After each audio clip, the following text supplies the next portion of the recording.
नमस्कार, खबरों के सफरनामे में आपका स्वागत है। मैं हूं आस्था। रुक करते हैं खबरों का। प्रधानमंत्री नरेंद्र मोदी अमेरिका दौरे पर हैं। ये दौरा बहुत महत्वपूर्ण उनका माना जा रहा है।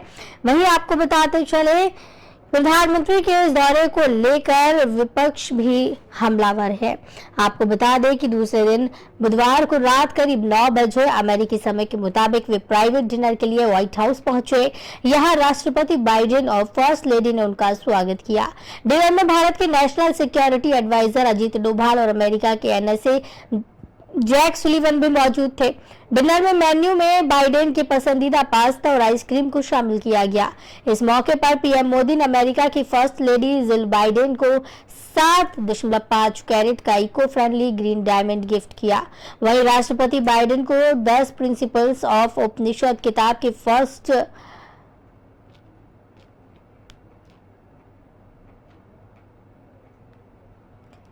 के साथ ही मैसूर के चंदन से बना एक खास बॉक्स गिफ्ट किया गया, जिसे जयपुर के कारीगरों ने बनाया। इस बॉक्स के अंदर भगवान गणेश की एक मूर्ति और एक दिए के साथ छोटी छोटी डिब्बियों में 10 गिफ्ट्स हैं। मैसूर के चंदन से बने खास बॉक्स में 10 डिब्बियां हैं। इनमें पंजाब का घी, राजस्थान का हाथ से बनाया हुआ 24 कैरेट हॉलमार्क वाला सोने का सिक्का, महाराष्ट्र का गुड़, उत्तराखंड का चावल, तमिलनाडु का तिल, कर्नाटक के मैसूर के चंदन का टुकड़ा, पश्चिम बंगाल के कुशल कारीगरों का बनाया हुआ चांदी का नारियल, गुजरात का नमक, राजस्थानी कारीगरों का बनाया 99.5% शुद्ध चांदी का सिक्का। अमेरिका के राष्ट्रपति ने पीएम मोदी को 20वीं सदी की एक बुक गैले विंटेज, अमेरिकी कैमरा, अमेरिकी वाइल्ड लाइफ फोटोग्राफी जुड़ी एक किताब और रॉबर्ट फर्स्ट की संग्रहित कविताओं के पहले संस्करण की कॉपी गिफ्ट की। तो आपको बताते चले कि प्रधानमंत्री नरेंद्र मोदी को एंटीक कैमरा जो बाइडेन ने गिफ्ट किया है। पीएम नरेंद्र मोदी आज आपको बताते चले कि प्रधानमंत्री बाइडेन के पास में पहुंचे और आपको ये भी बता दें कि खास तरीके के तोहफे लेकर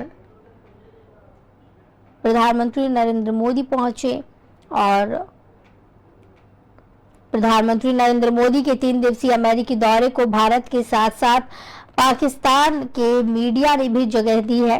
पाकिस्तानी न्यूज वेबसाइट डॉन ने रक्षा मंत्री ख्वाजा मोहम्मद आसिफ इंटरव्यू के हवाले से लिखा कि भारत और अमेरिका अपने संबंध बेहतर कर रही हैं, उससे पाकिस्तान को समस्या नहीं है, बशर्ते कि यह पाकिस्तान की कीमत पर ना हो। इसके अलावा भारत और अमेरिका के बीच संभावित रक्षा डील को लेकर पाकिस्तान के पूर्व राजनयिक अब्दुल बासित ने कहा कि अमेरिका और भारत की रक्षा साझेदारी से साउथ एशिया में स्थिरता बढ़ेगी और हथियार जुटाने की होड़ लगेगी। बता दें आपको कि पीएम मोदी को व्हाइट हाउस में 21 तोपों की सलामी दी गई है। प्रधानमंत्री नरेंद्र मोदी यहां पर डिनर पर पहुंचे और खास तोहफे लेकर पहुंचे हैं। इस दौरान आपको ये भी बताते चले कि 7.5 कैरेट के हीरे के साथ साथ प्रधानमंत्री ने भारत के अलग अलग राज्यों से बेहतरीन तोहफे एकत्रित कर और राष्ट्रपति को सौंपे हैं। अमेरिका की पीएम मोदी की ये पहली राजकीय यात्रा है। इसके दूसरे चरण में वॉशिंगटन वो पहुंचे और राष्ट्रपति जो बाइडेन और फर्स्ट लेडी जिल बाइडेन से मुलाकात की। पीएम मोदी प्राइवेट डिनर के लिए व्हाइट हाउस पहुंचे हैं, जहां जो बाइडेन ने उनका भव्य स्वागत किया।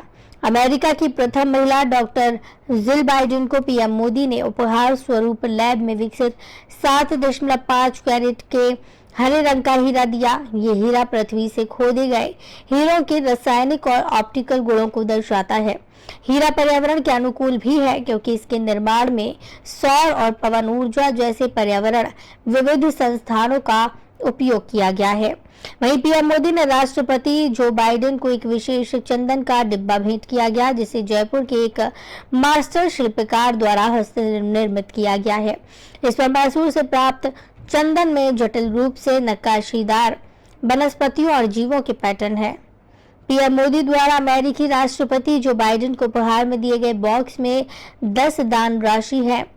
इसमें गाय के दान के लिए गाय के स्थान पर पश्चिम बंगाल के कुशल कारीगरों द्वारा एक नाजुक हस्त निर्मित चांदी का नारियल दिया गया।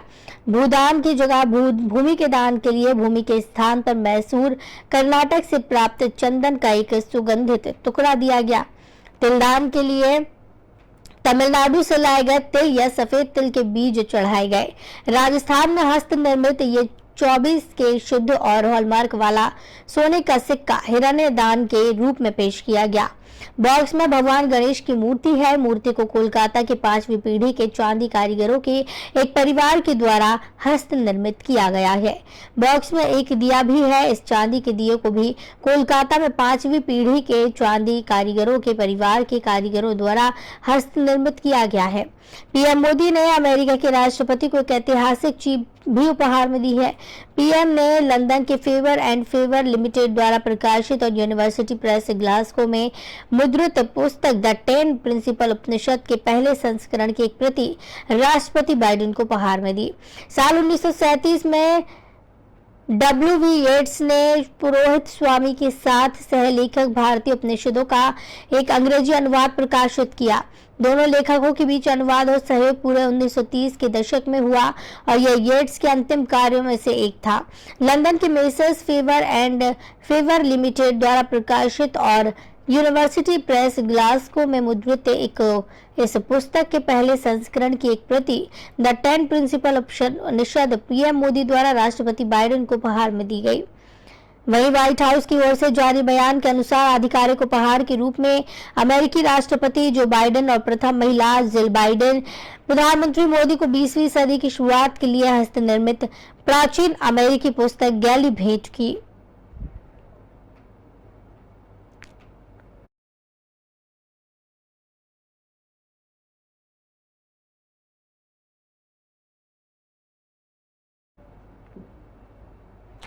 तेईस जून को पटना में विपक्ष के सभी नेता एकत्रित हो रहे हैं। विपक्षी एकता पर इस दौरान बात की जाएगी। सीएम नीतीश कुमार इसकी अगुवाई कर रहे हैं। इसको लेकर पूरी तैयारी हो चुकी है। खाने पीने और रहने का प्रबंध हो चुका है। बैठक शुक्रवार को है, लेकिन एक दिन पहले से ही पटना में गैर बीजेपी दलों के नेताओं का महाजुटान शुरू हो गया है।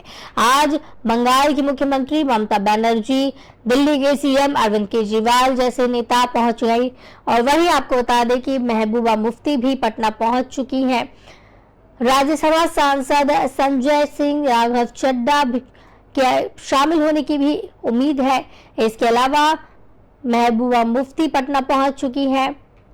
पंजाब के मुख्यमंत्री भगवंत मान भी आज ही पहुंच रहे हैं। सभी नेता स्पेशल फ्लाइट से पटना पहुंचे हैं।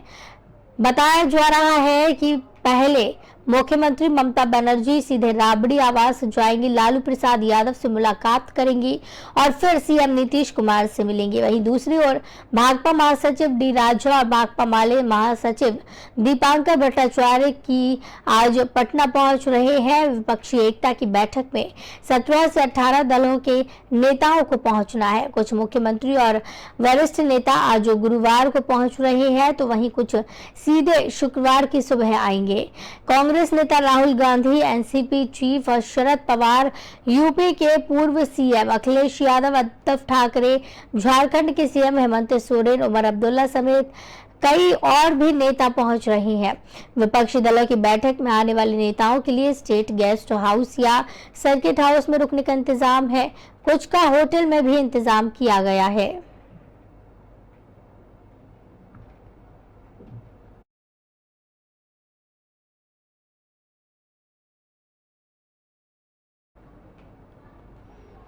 पटना में 23 जून को विपक्षी एकता से पहले दिल्ली के सीएम अरविंद केजरीवाल ने अपनी एक शर्त रख दी है। दिल्ली के मुख्यमंत्री ने सभी पार्टियों को चिट्ठी लिखकर कहा कि मीटिंग में सबसे पहले केंद्र के अध्यादेश पर चर्चा होनी चाहिए। केजरीवाल ने चिट्ठी में गैर भाजपा शासित राज्यों की सरकारों को डराया भी है। उन्होंने लिखा, दिल्ली का अध्यादेश एक प्रयोग है, ये सफल हुआ तो केंद्र सरकार गैर भाजपा राज्यों के लिए ऐसे ही अध्यादेश लाकर राज्य सरकारों का अधिकार छीन लेगी। केजरीवाल ने चिट्ठी में लिखा है, मैंने इस विषय की तह तक जाकर अध्ययन किया है। ये समझना गलत होगा कि ऐसा अध्यादेश केवल दिल्ली के लिए ही लाया जा सकता है, क्योंकि दिल्ली पूर्ण राज्य नहीं है। दिल्ली जैसा एक और अध्यादेश लाकर केंद्र सरकार किसी भी पूर्ण राज्य से भी ताकत छीन सकती है। केजरीवाल ने लिखा, केंद्र सरकार ऐसा ही अध्यादेश लाकर किसी भी पूर्ण राज्य के बिजली, शिक्षा, व्यापार आदि पर से पूर्ण रूप से अधिकार छीन सकती है। यही दिल्ली में अध्यादेश लागू हो जाता है तो दिल्ली में जनतंत्र खत्म हो जाएगा। फिर दिल्ली वाले जो मर्जी सरकार चुने उसकी कोई पावर नहीं होगी। फिर उपराज्यपाल के जरिए केंद्र सरकार सीधे दिल्ली सरकार चलाएगी और लोग किसी भी पार्टी की सरकार चुने और दिल्ली के बाद एक एक करके सभी राज्यों में जनतंत्र खत्म कर दिया जाएगा।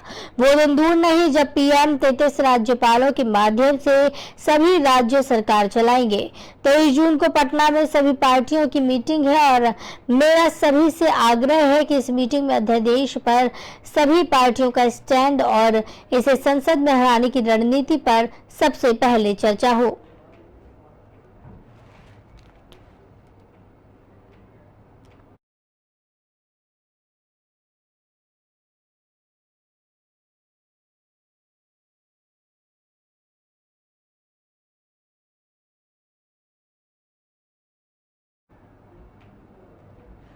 असम में स्थिति बदतर है।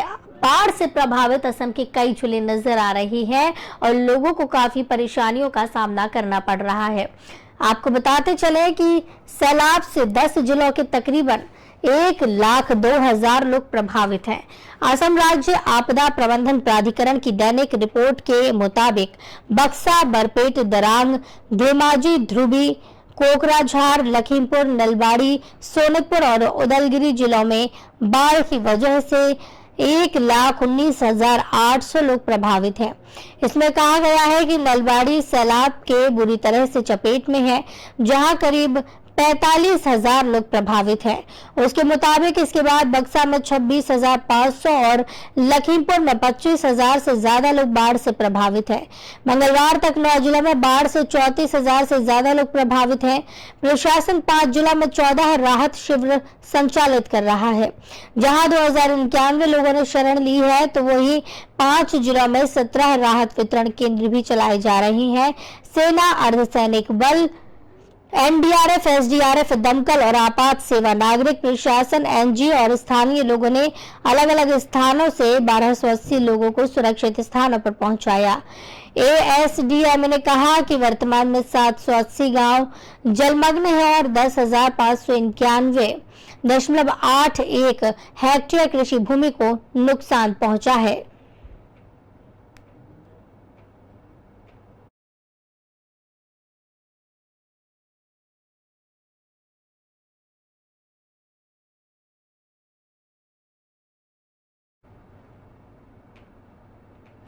फेमस रैपर और सिंगर हनी सिंह को जान से मारने की धमकी मिली है, जिसके बाद से ही हनी सिंह ने इस मामले पर शिकायत दिल्ली पुलिस में दर्ज करवाई है। हनी सिंह के मुताबिक उन्हें कनाडा में बैठे गैंगस्टर गोल्डी बराड़ ने फोन और वॉइस नोट के जरिए ये धमकी दी, साथ ही 50 लाख रुपए की रंगदारी मांगी। इससे पहले गोल्डी का नाम इससे पहले सिद्धू मूसेवाला की हत्या से जुड़ा हुआ सामने आया था। आरोप है कि गोल्डी बराड़ ने ही कनाडा में बैठकर पंजाबी सिंगर सिद्धू मूसेवाला की हत्या की साजिश रची थी। पंजाब के श्री मुक्तसर साहिब के रहने वाले सतविंदर सिंह उर्फ गोल्डी बराड़ का जन्म 1994 में हुआ था। गोल्डी के पिता शमशेर सिंह पंजाब पुलिस में असिस्टेंट सब इंस्पेक्टर थे। अपराध की दुनिया में गोल्डी की एंट्री उसके चचेरे भाई गुरलाल बराड़ की हत्या के बाद हुई। इस हत्या में यूथ कांग्रेस लीडर गुरलाल पहलवान का नाम सामने आया था। इसके बाद गोल्डी ने गुरलाल पहलवान की हत्या करा दी। इस हत्याकांड के बाद गोल्डी कनाडा भाग गया। इसके बाद वह वहीं से पंजाब में अलग अलग वारदातों को अंजाम देने की साजिश रचता रहा है। गोल्डी की 5 अलग अलग तस्वीरें पंजाब पुलिस के डोजियर में है। तस्वीरें देखने से पता चलता है कि हालात के साथ वो अपना हुलिया बदलता रहा है। गोल्डी A+ कैटेगरी का गैंगस्टर है और कोर्ट ने उसे भगौड़ा घोषित किया है। गोल्डी बराड़ गैंगस्टर लॉरेंस बिश्नोई का करीबी माना जाता है। लॉरेंस इन दिनों तिहाड़ जेल में बंद है। ऐसे में गोल्डी कनाडा से बैठकर ही लॉरेंस का गैंग चलाता है। पंजाब के फरीदकोट जिले की एक अदालत ने एक अदालत ने गुरलाल सिंह की हत्या के मामले में गोल्डी बराड़ के खिलाफ एक गैर जमानती गिरफ्तारी वारंट जारी किया था। 16 से अधिक आपराधिक मामलों में गोल्डी बराड़ की तलाश है। वो भारत से कनाडा भाग गया था। पिछले दिनों इंटरपोल ने गोल्डी के खिलाफ रेड कॉर्नर नोटिस जारी किया था। गोल्डी ने कनाडा में बैठकर सिद्धू मूसेवाला की हत्या की साजिश रची। इस मामले में दिल्ली की तिहाड़ जेल में बंद गैंगस्टर लॉरेंस बिश्नोई से भी पूछताछ हुई। गोल्डी बराड़ और लॉरेंस बिश्नोई दोनों कॉलेज के समय से ही साथ में हैं। गोल्डी पर हत्या की साजिश, आपराधिक साजिश रचने और हथियारों की तस्करी करने के भी आरोप हैं।